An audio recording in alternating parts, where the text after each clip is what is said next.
उनसे सवाल पूछे जा रहे हैं कि क्या दुनिया भर के देशों में मोदी जी सिर्फ सैर सपाटे के लिए आप जाते थे या उन यात्राओं का कोई फायदा भी भारत को मिला। यह सवाल अब इसलिए उठ रहा है क्योंकि भारत पाकिस्तान के साथ जब जंग लड़ रहा था और उसमें पाकिस्तान के साथ जंग में अफगानिस्तान की तालिबान सरकार के अलावा किसी और देश ने खुलकर भारत का साथ नहीं दिया। सब आतंकवाद के खिलाफ बात तो करते रहे। आप एक बार अंधभक्ति का चश्मा हटाना और उसे साइड में रखना तो आपको पता लगेगा कि हम युद्ध हार चुके हैं। तब आपको पता लगेगा हम युद्ध हार चुके हैं। मोदी जी क्या कर दिया आपने, कैसे पाकिस्तान में घुसे, हमारी इनके जो ड्रोन मिसाइल जितने भी हथियार थे दिल्ली तक आए हैं। खाली बॉर्डर में जम्मू पंजाब राजस्थान यहां तक नहीं रहा, गुजरात यहां तक नहीं रहा, दिल्ली तक उन्होंने टारगेट करा था, पलवल तक मिसाइल गिरी है। ऑपरेशन सिंदूर के जरिए भारत ने आखिर हासिल क्या किया?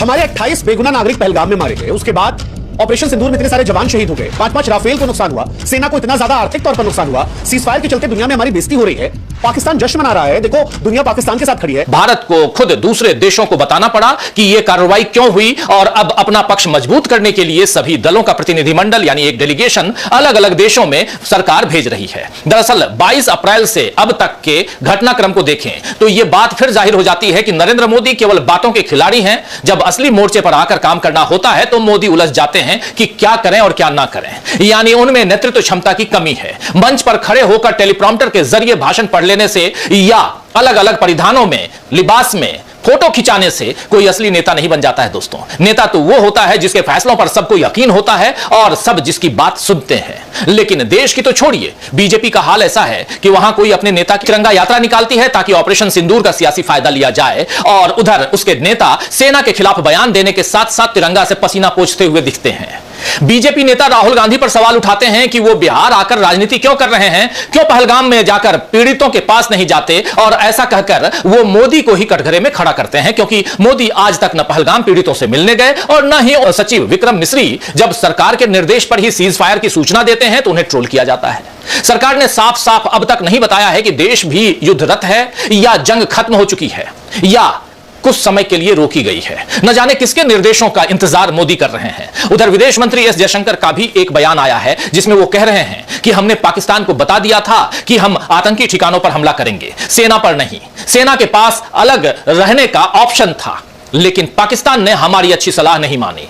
अब इस पर भी सवाल उठ रहे हैं कि जब पाकिस्तान को पहले ही बता दिया गया था तो कुल मिलाकर बीजेपी में जितने मुंह उतनी बातें वाला हिसाब नजर आ रहा है दोस्तों। ऐसा लग ही नहीं रहा है कि देश की सुरक्षा और सेना के सम्मान जैसे गंभीर मसले पर पार्टी में यानी बीजेपी में कोई तालमेल है। जिसकी जो मर्जी आ रही है वो बयान दे रहा है। बस एक ही बात पूरी बीजेपी में कॉमन है और वो ये कि सब इस त्रासदी का सियासी लाभ यानी सियासी फायदा लेने में लगे हुए हैं और नरेंद्र मोदी की छवि को नए सिरे से गढ़। अमेरिका के राष्ट्रपति डोनाल्ड ट्रंप के 12, 13, 14, 15 और 17 मई के बयानों को दिखाकर कांग्रेस ने मोदी से पूछा कि क्या व्यापार की धमकी देकर कराया गया सीज फायर? पीएम मोदी अपनी चुप्पी कब तोड़ेंगे, देशवासियों को सच्चाई कब बताएंगे? क्योंकि ट्रंप बार बार यही दावा कर रहे हैं कि उन्होंने कहा लड़ाई छोड़ो ट्रेड करो और दोनों पक्ष खुशी खुशी इसके लिए राजी हो गए। ट्रंप ने इसके अलावा भी और कई बयान ऐसे दिए हैं जिन पर मोदी से सवाल हो रहे हैं कि क्या यह सब मोदी की मर्जी से हो रहा है या ट्रंप अब मोदी की इतनी परवाह भी नहीं करते कि कम से कम उनकी तरफ से बयान देने से पहले उनसे पूछ लें। वैसे ट्रंप मोदी की तरफ से चाहे जो कहें लेकिन भारत के प्रधानमंत्री नरेंद्र मोदी की तरफ से कुछ भी बोलना अंतरराष्ट्रीय कूटनीति के तकाजों के खिलाफ है। यह सरासर देश की संप्रभुता पर हमला है मगर मोदी इस हमले को देखकर भी खामोश हैं। पिछले एक सप्ताह से ट्रंप ऐसे ही बयान दे रहे हैं और मोदी ने आज तक इसका न खंडन किया और न ही आलोचना की।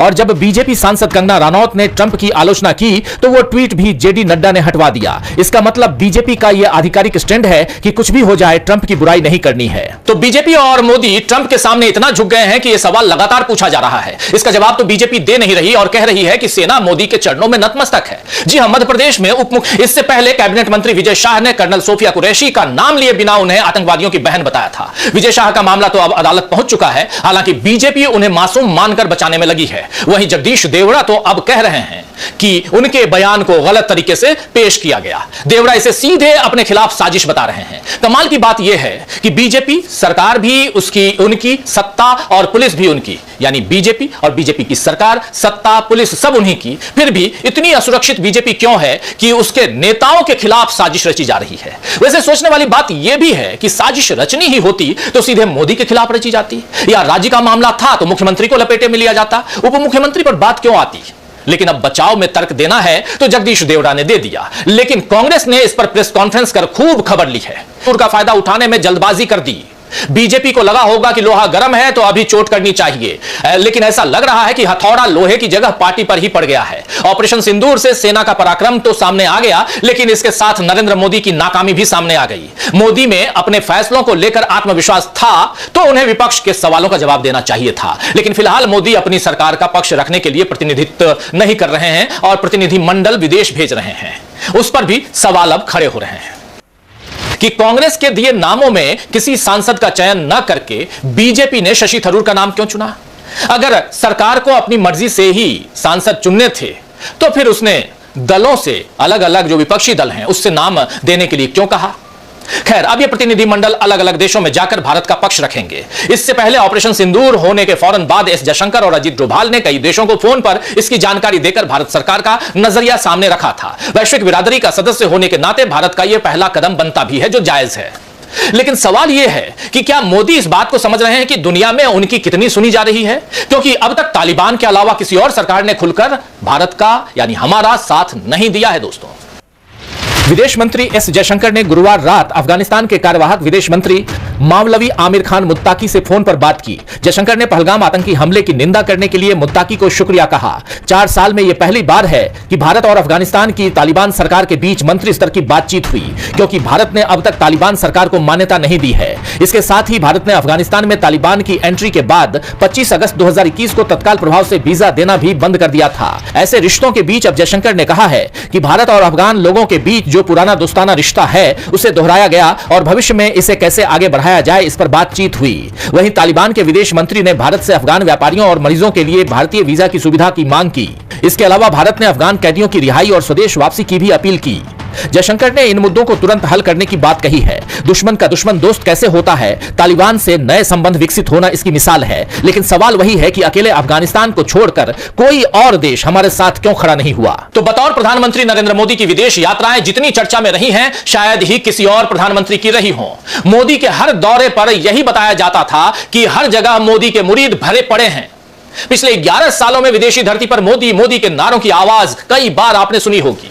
खुद मोदी कई मंचों से कह चुके हैं कि दुनिया में अब भारत का डंका बजता है। पहले लोग भारत की वाहवाही नहीं करते थे, लेकिन अब उसका सामर्थ्य मानते हैं और विदेशी राष्ट्र प्रमुखों के साथ मोदी के